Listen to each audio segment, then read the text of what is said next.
Can you wholesale houses in the state of Illinois? Is it legal or not? The real truth.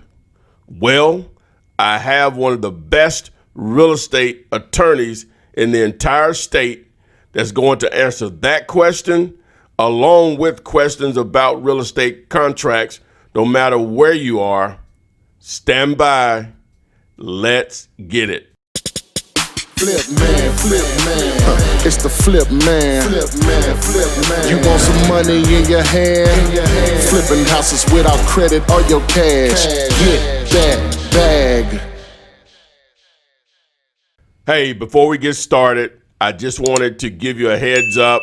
We did have a few audio and video issues during this interview, but it's going to be well worth it to fight through it. It's not that bad. I just wanted to give you a little heads up. So on to the video. All right, hello guys, this is Ty, aka the Flip Man, and you individuals in Illinois have been asking for it, and I have your answers for you today with an attorney you're in Chicago, right, Gary? In that area? Yeah, south burbs of Chicago, the Chicago metro area. We have Gary Davidson. He's an attorney out of Chicago, and he knows what's going on. So welcome, Gary. How are you doing? Hey, Ty, thanks so much for having me. I appreciate you delivering all this value to all the people that listen. That's just a tremendous go-giver attitude. Thanks, man. Thanks. I try my best. So we'll go ahead and get right into it because I know your time is money. And just to tell, if you'll just do a little background about yourself and your role there in that market as far as what you do and how you got involved in real estate and so on. If you just give a little background about yourself. Sure thing. Castle Law is the largest real estate focused investment law firm in Illinois. We represent lots of different hedge funds, real estate investment trusts, private equity groups, hard money lenders, as well as a very large portion of the investors in the Chicagoland area. I own Castle Law. We have 16 attorneys. We focus on helping clients minimize risk and maximize their return by setting corporate entities, estate planning, and of course, focusing on their real estate investment strategies. Okay. Well, how I came across Gary was through, I think, one of the real estate investment associations there, a guy named Andrew. I think he may be the president or one of the lead guys there. And I watched their video that someone recommended that I watched. So I reached out to Gary and see what he would do this interview. And again, I'm appreciative that he did. So let's get into it, man. What's going on with the law as for, I know it's not, after listening to you all's interview, there's not a wholesale law. What's going on with assignment of contracts is what the issue is. Correct. So in Illinois, we have what's called the Illinois Real Estate License Act. And obviously, Illinois is one of those states where we have more rules, regulation, taxes, government regulation than any other state in the United States. And simply put, if you're a barber in Illinois, you have to have a barber's license. If you're a massage therapist, you have to have a massage therapist license. If you're an attorney, you have to have a law license. If you're a doctor, you have a doctor's license. And now, to engage in the business of buying and selling real estate, you're required to have your Illinois real estate license or your broker's license. So that just requires people, the term that most people think of is a realtor. You have to become a broker in Illinois in order to buy and sell real estate if your intention is to immediately resell it. You can still buy property for yourself. You can still put up your bandit signs if you want to buy that property and hold it, if you want to fix and flip. But if your intention is to immediately turn around and sell that to another party, then you're engaged in a business, and that requires a broker's license. Okay. Two things there. A broker's license, I know here in Alabama, and maybe it's umbrella that covers both. You have brokers and you have agents, real estate agents. You have real estate brokers. Are they one and the same in the state of Illinois or what? Yeah, so they actually did change that. We used to have the same thing, Ty, and now we've eliminated the agents, and you're required to be a broker, and then perhaps your broker that you have in Alabama, we refer to them as a managing broker. So a broker is probably now to Alabama what an agent is down there. So a broker is a person just got their license, they become a broker, and then if you want to have your own office, you have to be a managing broker. Okay. All right. Now, you said that if you can engage in real estate, you can buy real estate to buy and hold, no license needed for that. You can buy real estate, buy, fix, and flip. Okay. One of my questions, and I sent you a set of questions, prelim to this. Can I buy a house today, literally buy it and sell it today without a license? So, yeah, exactly. So now I'm going to start getting a little bit lawyer on you and say maybe. And the reason for that is because at the end of the last legislative session in Illinois, the politicians got together and they amended this law, but nobody really knows how that's truly interpreted. And what they've said is that they're going to be actually coming out with all the standards and the regulations for that after the first of the year. I've had conference calls with the head of that department, and what they say is you can buy a house and sell it virtually on the same day. However, you can't market it, you can't offer it for sale, you can't do any of the activities that we commonly know of as wholesalers unless you have a real estate license. So that begs the question, can you really buy and sell it on the same day? Because if you're not a broker, you can't offer it for sale. And that's where the idea of having a broker assist you with that would make it a legally compliant process.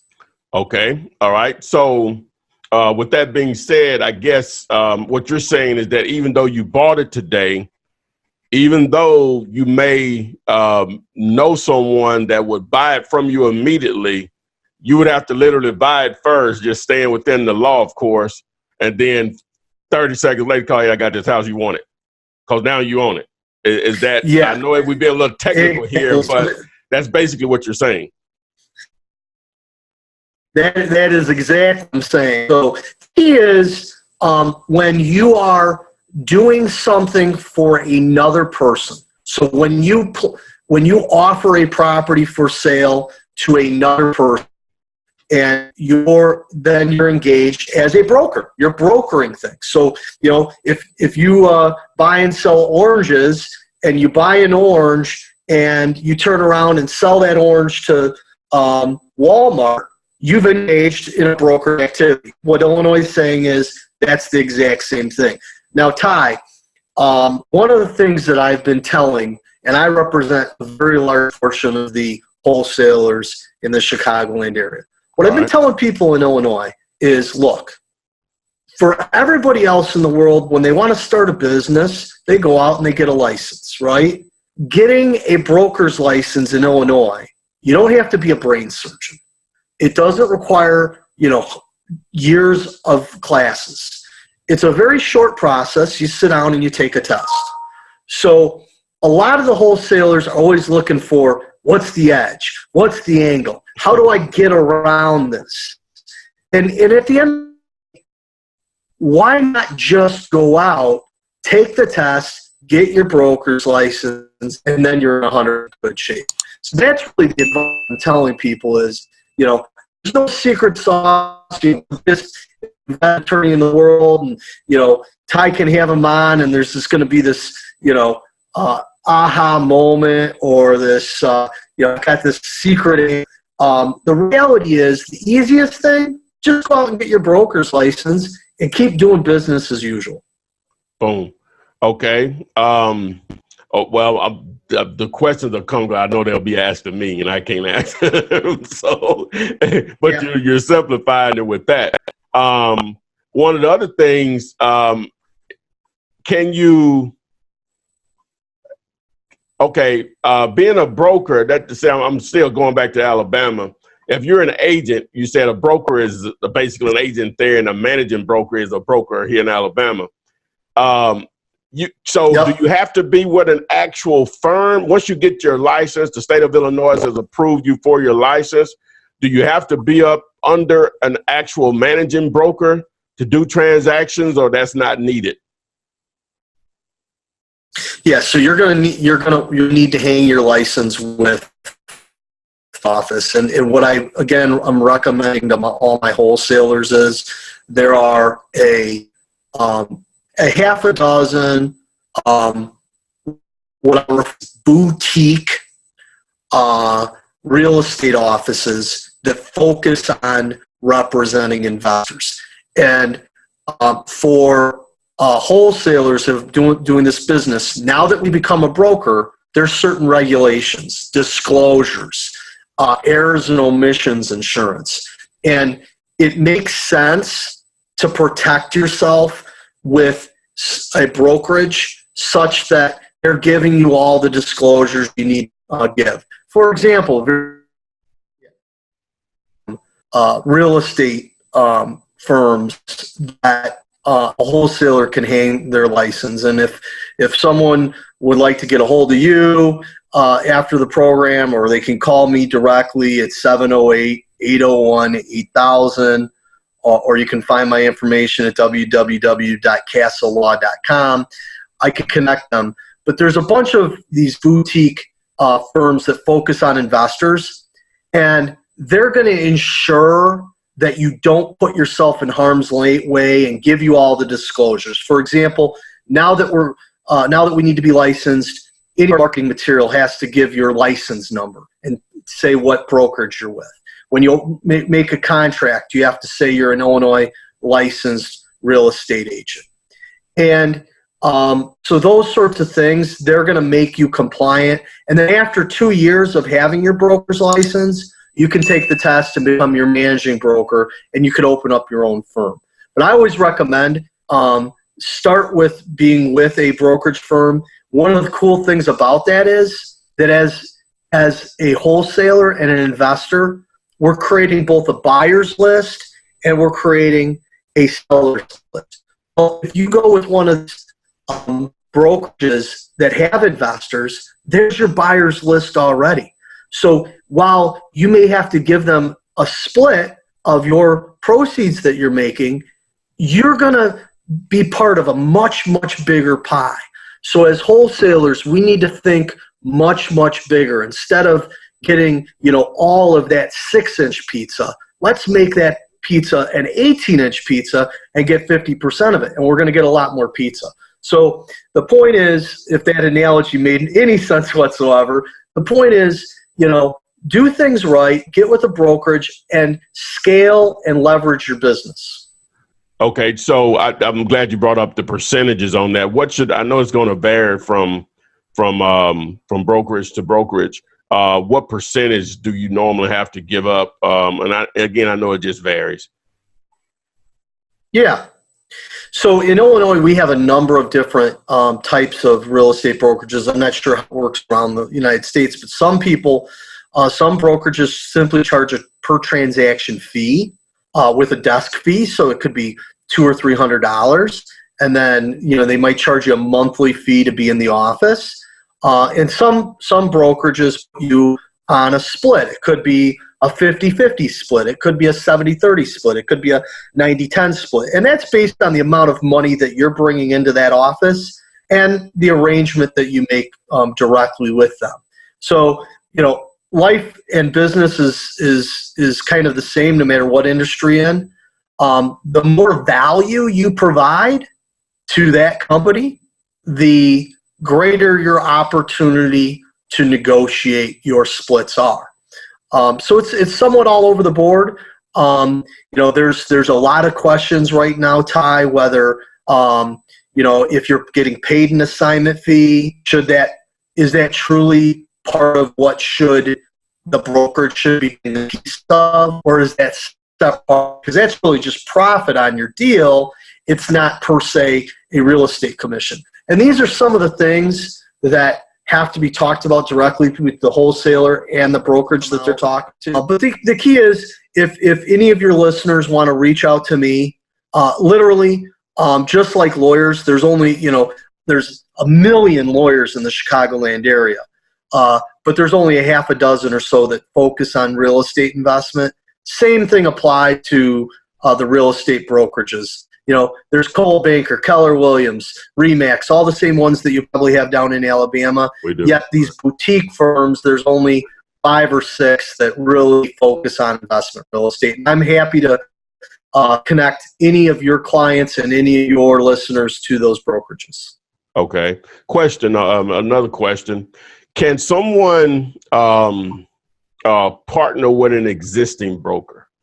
Like, you may just fund the marketing for their business and you share in the revenue.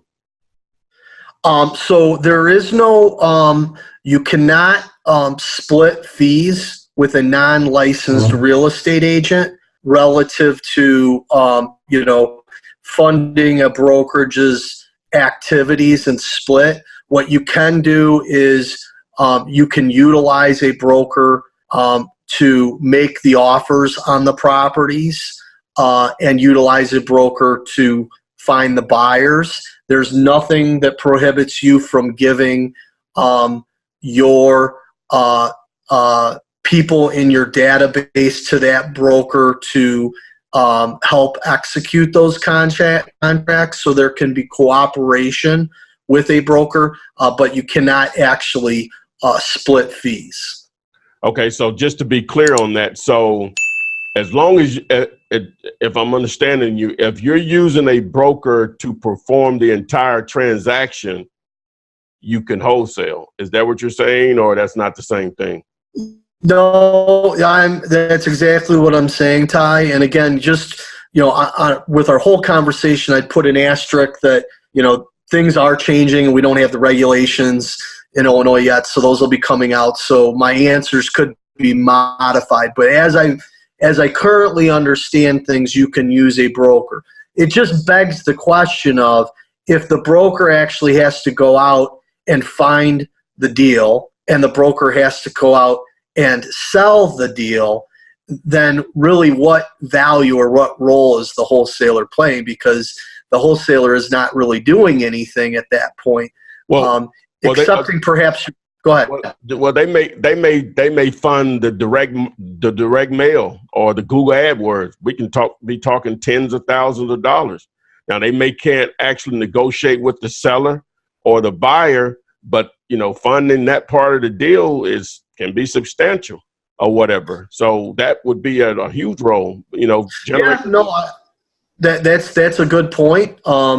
And I'd have to think about that a little more in terms of whether that's compliant. But my knee-jerk would be that probably is something that is, since it's not splitting a fee, that similar to a real estate broker requiring a builder to pay for their marketing and their signs. I don't see any reason why a wholesaler couldn't. Because in Illinois, at least, real estate brokers always require, if you run a newspaper ad, your client has to pay for that. So I wouldn't think it would be any different, Ty. So, that's something that might be a real good value add, that a wholesaler that has the finances, because a lot of my wholesalers, they're getting into the business to wholesale because they can't buy things themselves. But if you had those funds, that is probably a very good way of handling it. Well, I guess with that being said, just me thinking through it, I'm a little still confused on, all right, say the deal, one property generated and the broker was used or whatever, it generated $10,000 from that transaction. Would be between the broker and the person that they're partnering with, or however we want to term it, on what they feel back as far as what they may have spent in cost of the transaction, or how would you disperse that is what I'm trying to say, because everything I'm asking you here is just alternatives, not trying to get around the law, but I know these questions are going to come to me or whatever after this is over, and I'm just thinking through it. As I said, if I'm funding the lead generation, like I say, it can cost a lot of money. How would that end result for one particular property? How is it legally dispersed, if it can be? Right. Yeah. So this is the $100,000 question, or the $1 million question, because in this case, where it's a traditional wholesale and the person either double closed and made $20,000, they got a $20,000 assignment fee. Either way, there's no commission per se.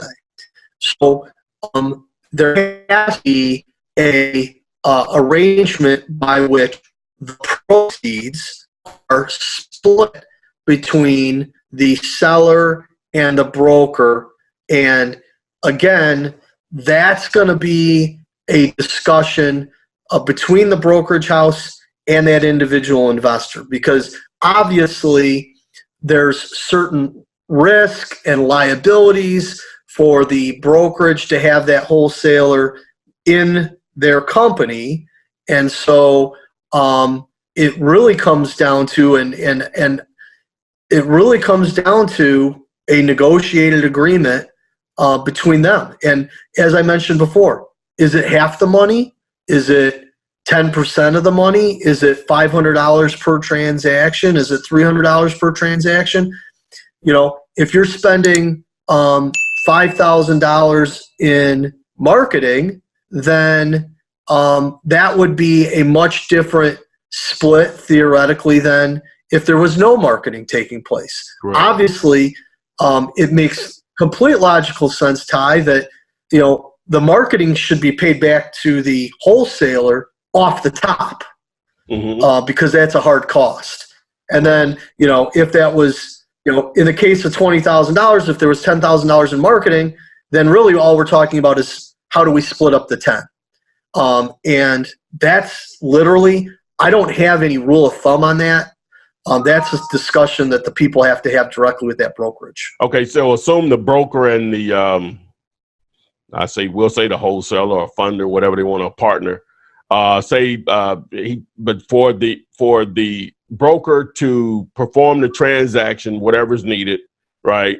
I'm going to give you 20% of the deal, right? Of the final. I'm just trying to get that clarity, because that's one of the things I thought about.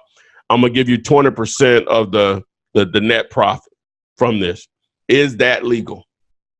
Okay, so in Illinois, that's similar to what we refer to as a net listing. So if I make a certain amount of money, I get a percentage of how much money I make. And net listings in Illinois are legal but frowned upon. Okay. So they're acceptable. The perfect example is, typically in Illinois, 5-6% for real estate commission. Okay. A lot of times brokers will say, hey, my commission's 5%, but if you sell it for over $200,000, then we split the 220, 50-50. It's not illegal, but they're frowned upon. Let me go back. This is one of the things. I'm sorry, go ahead. Yeah, I was just going to say, this is one of the things that we really are kind of waiting for the state of Illinois to come out with, their interpretation of the act after the first of the year. Because unfortunately, all the act says is, if your intent is to immediately resell a property or immediately assign a property, you have to have a broker's license. Period. End of story. But they didn't give us any further clarification on all of these little minutiae. So it's left to guys like me who, are one of the top guys in the industry to kind of guess at things. Okay. And one of the problems with guessing at things, and I don't want to, blabber on about this, but one of the problems with guessing on things is, especially when I come on webinars, you know, people hear this and they're like, Gary said this is the way we can do it. So I always throw a little asterisk on there because I just don't know for sure. Well, it's subject to change. You made that clear, and people understand. Gary is saying this is subject to change. It's almost guaranteed to change or whatever. Right. Because some of the things that just were not thought of. I guess, okay, this is the last thing on this, and then I got one more thing, and we'll probably be done. So the net list, profit listing, or whatever you titled it, would it be better if the entire transaction was $100,000? Just say, hey, I'm gonna pay you 6%. Would it be easier just to do that than the other?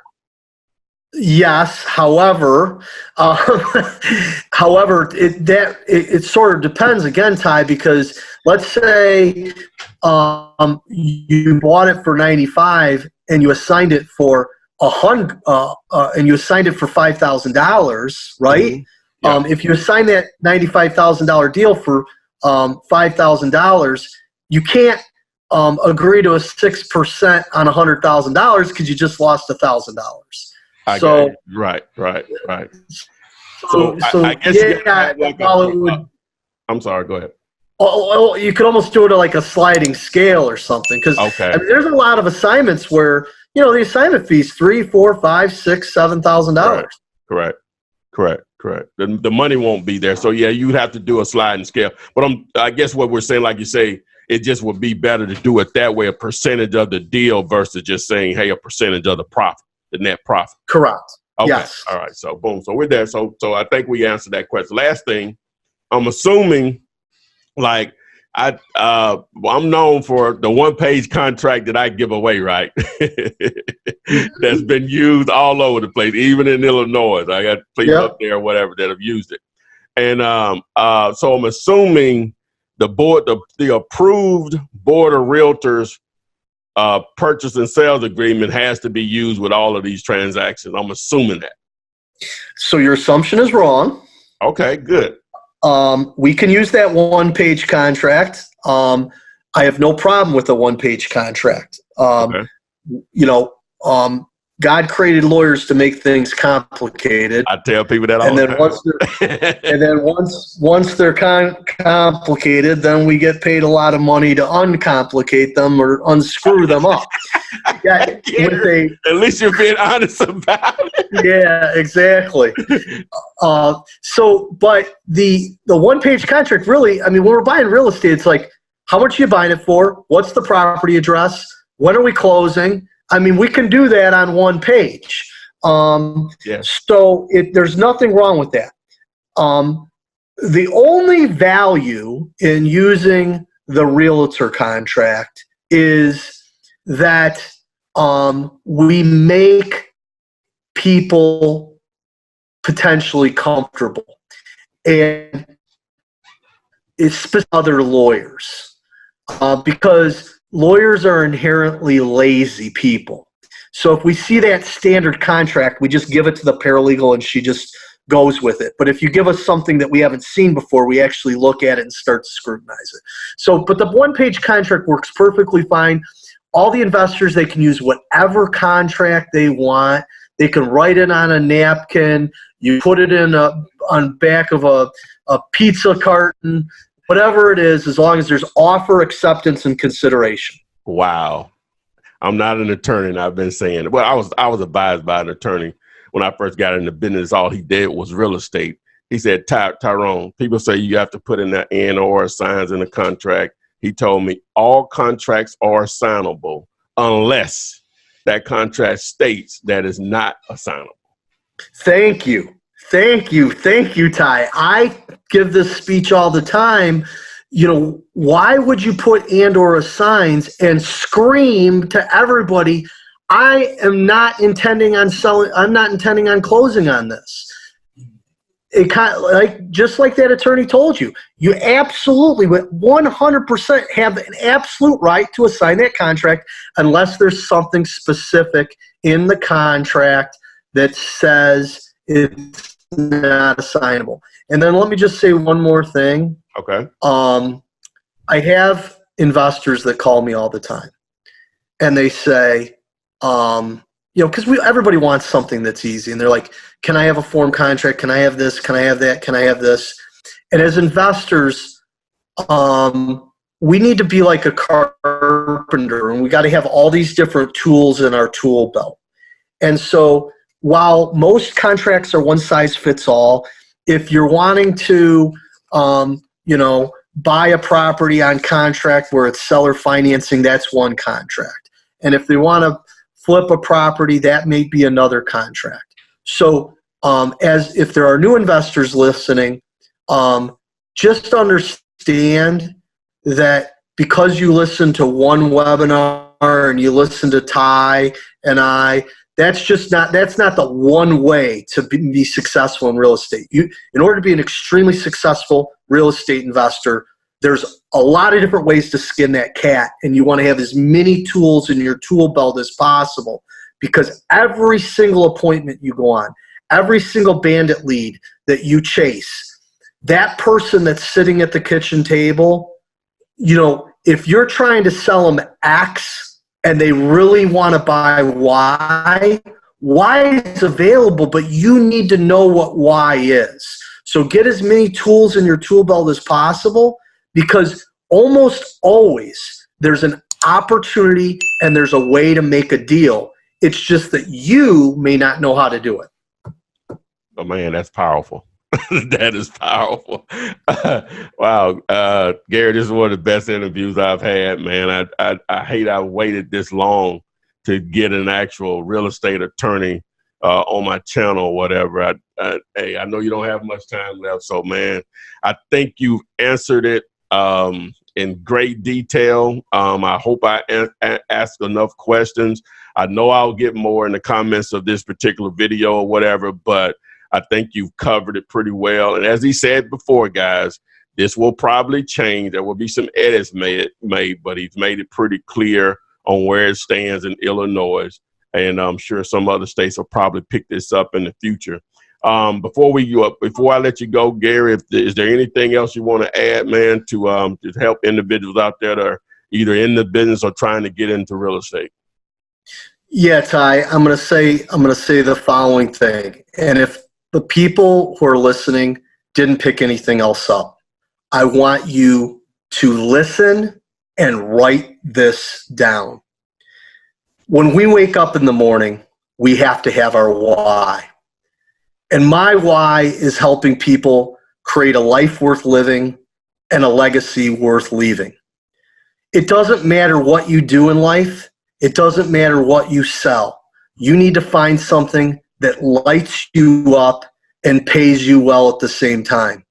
If you're getting involved in real estate because you think it's the easy way out, that it's the quick fix, it's that diet pill that's going to make you skinny, real estate investing is the most unnovel thing in the world. It is a grind. It is a daily grind. And only if you are passionate about something, only if it lights you up, that's how you're going to make money. So if you find that one thing that lights you up, and it will pay you well at the same time. But you have to grind in this business. There's a lot of people that are out there.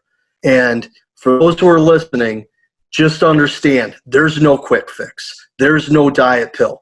You could send your kid to the greatest college coach in the world, but if he's 5'2" and 250 pounds, the guy's not going to be Shaquille O'Neal, right? So you got to figure out what it is that you can do that lights you up and pays you well at the same time. That's what real estate investors need to do. All right, put your contact information out there again, Gary, if people want to reach you now, which they're going to probably do that. So I don't know how you tell them to do it, but what's your contact information if you want to put it out there again? So I don't charge for questions, only answers. So that's the good news for everybody. That's my lawyer. Hey, man, that needs to go on a t-shirt, man. I don't charge for questions. I charge for answers. So anybody can ask all the questions they want, but for sure, people come to me, G. Davidson That's Davidson, Davidson, at castlelaw.com. My office number is 708-801-8000. Glad to talk to anybody about how to create that life worth living, that life and that business worth owning. All right, man. I really appreciated sharing your time with us, man. But wow, this has been just a 30 plus minutes of just full of just great content about this real estate game, especially in Illinois. So thanks again, Gary, man. And as I always say to you guys, we'll see you on the flip side. Thanks. Flip man, it's the flip man. You want some money in your hand? Flipping houses without credit or your cash. Get that bag.